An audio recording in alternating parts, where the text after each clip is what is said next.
महायुतीत काही लोक गडबड करायच्या प्रयत्नात आहेत असं गंभीर विधान आमदार निलेश राणेंनी वेंगुर्लेत केलं आहे.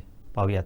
महायुती जिल्हा परिषद निवडणुकीसंदर्भात आपल्यासोबत निलेशजी राणे आहेत. आज तुम्ही उमेदवारांची चर्चा केली आहे, काही समस्या उमेदवारांनी आपल्यासमोर मांडलेल्या आहेत. काय सांगितलं, काय मार्गदर्शन केलं? तर काय सांगितलं ते तुम्ही आता माझ्या मनोगतामध्ये ऐकलं असेल, परत काय रिपीट करणार नाही.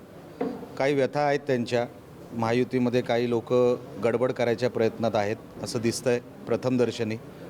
आता खोलात जाऊन कोण आहेत ते, कशासाठी करत आहेत, नेमकं काय घडवायचं आहे हे आता आम्ही बघतो आहे. कारण का मी असेन, पालकमंत्री नितेश राणे असतील, भारतीय जनता पक्षाचे जिल्हा अध्यक्ष प्रभाकरजी सावंत असतील, रवींद्र चव्हाण साहेब असतील, हे आता आम्ही सगळे एकत्र मिळून ही महायुती आम्ही तयार केली.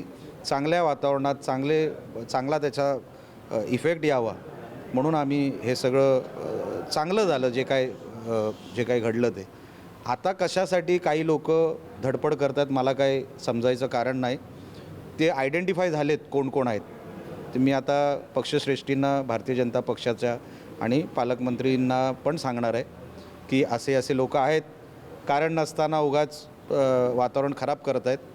तर ती आत्ताच जर परिस्थिती आटोक्यात आली आणि मला वाटतं पालकमंत्र्यांनी लक्ष घातलं की ते 100% आटोक्यात येणार परिस्थिती.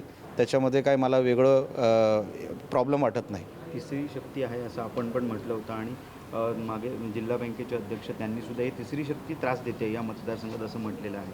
काय मी बघा, तिसरी शक्ती वगैरे म्हणणार नाही. तिसरा असतो ना तो शक्तिवान नसतो, एक नंबरच शक्तिवान असतो. हे तिसरे विसरे कोण आहेत आम्हाला माहीत नाही. म्हणून मी तुम्हाला सांगितलं, हे स्वतःला जे कोण आजमावायला उतरतात ते कोणाचेच नाहीत. लक्षात घ्या. जे महायुती म्हणजे दोन्ही पक्षांची महायुती, तिन्ही पक्षांची महायुती, बरोबर आहे ना. मग आता जे कोण तुम्ही म्हणतायत तिसरे आलेत, शक्ती मी मानत नाही. शक्तिवान आम्ही भरपूर बघितले. ह्याला शक्तिमान म्हणत नाही किंवा ह्याला शक्ती म्हणत नाही. हे कुठेतरी न्यूसन्स, उपद्रव, हे उपद्रव मूल्य जे आहेत ना, ह्या घटनेतून जे काय दिसत आहेत ते, ज्यांना उपद्रव घडवायचा आहे ते काही शक्ती होऊ शकत नाही ना ती. आणि त्यांना कोणाशीच आस्था नाही आहे असं जे मला दिसतं आहे ते. आमच्या पक्षाशी असायचं काय कारण नाही, पण इवन भारतीय जनता पक्षामध्ये राहूनसुद्धा त्यांना भारतीय जनता पक्षावर आस्था नाही आहे असं दिसतं आहे. कारण का नाहीतर हे घडलंच नसतं ना.